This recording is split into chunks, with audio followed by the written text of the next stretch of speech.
Well, hey there guys, what's going on? Got a padlock here for you tonight. It's going to be a Brinks, model number 672-52001. Just reading on the back of here, it does have a 5-pin solid brass cylinder with anti-pick pins. I picked it earlier. It does. This is kind of cool here. It uses M10 key blank. So there's that information. I might have this in another video. I might be able to bump this guy. Open later on. There's the packaging that comes in. 50, nope. I'm not sure what the distance is there. We'll just call it 50 millimeter laminated steel padlock from Brinks. So, whoops. Might have a double feature. 672. So, like I said, I might be able to bump this maybe in another video. I did run into a little bit of trouble trying to tension this guy using my large double-ended Sparrows. Try to get this set up here. And the lock was kind of dry, so I had to lubricate the shackle. Southord Max shallow hook pick, bottom of the keyway tensioning.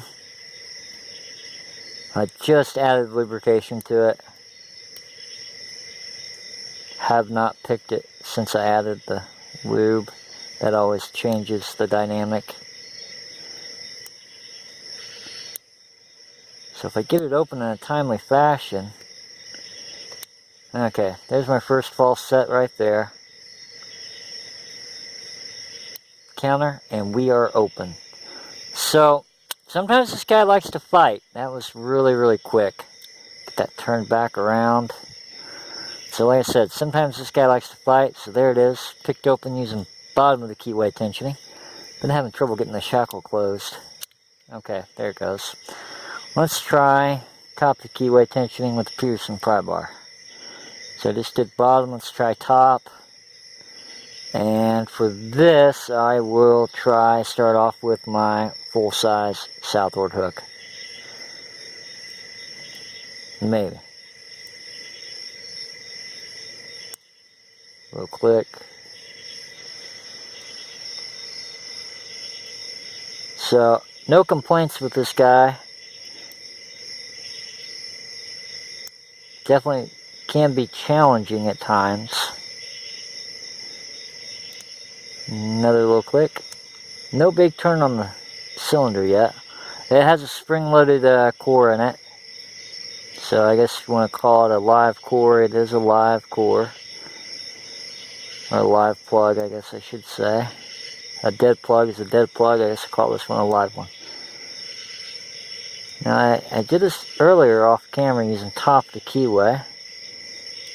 Wasn't too much of a struggle, but anytime you add lubrication, it changes everything. Sorry for the camera shaking.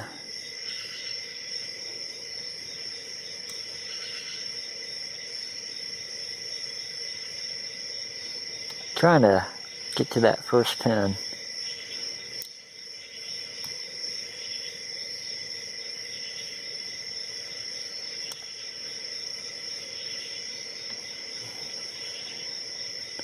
I don't think this guy has serrated pins in him. I think he just has spools.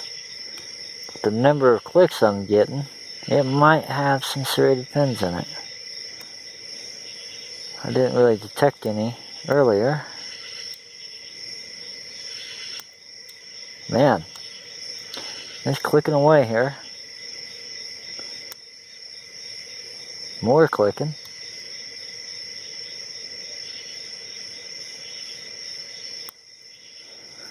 Alright, I'm going to reset.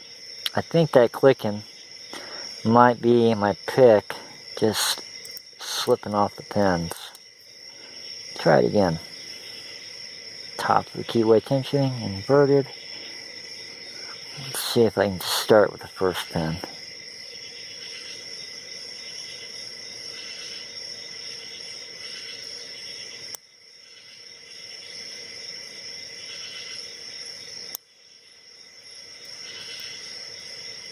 Trying to force my way into a false set here.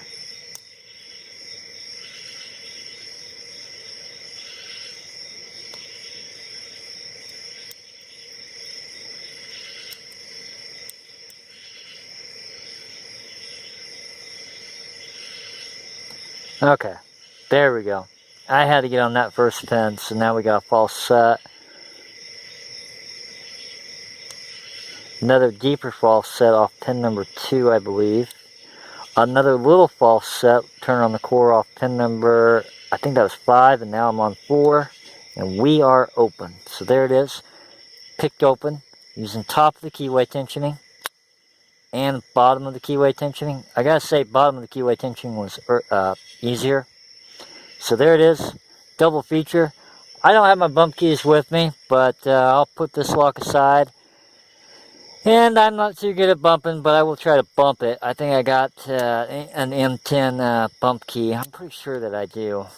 I'm thinking that I do. I got something from Master. It might be a 6-pinner though. So there it is. Picked open. Top of the keyway. Bottom of the keyway. This is a nice lock. It's got this little rubber housing on there. It's just basically a Brinks laminated padlock. And yeah. So picked open. Bottom of the keyway tensioning, top of the keyway tensioning. Here's the package. Brinks Home Security commercial. There's all that information, and the model number is 672. Not a bad little padlock. Lots of counter rotation on that one, and it does take an M10 key blank. So I will try bumping this guy later on. I'm looking here.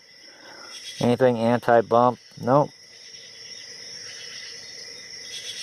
I'm not seeing anything in here anti-bump, but yep, that's it, guys. That's all I got for you. Remember, if you guys need some Lockpicks, check out Southord.com. As always, guys, thanks for watching. You guys have a good one.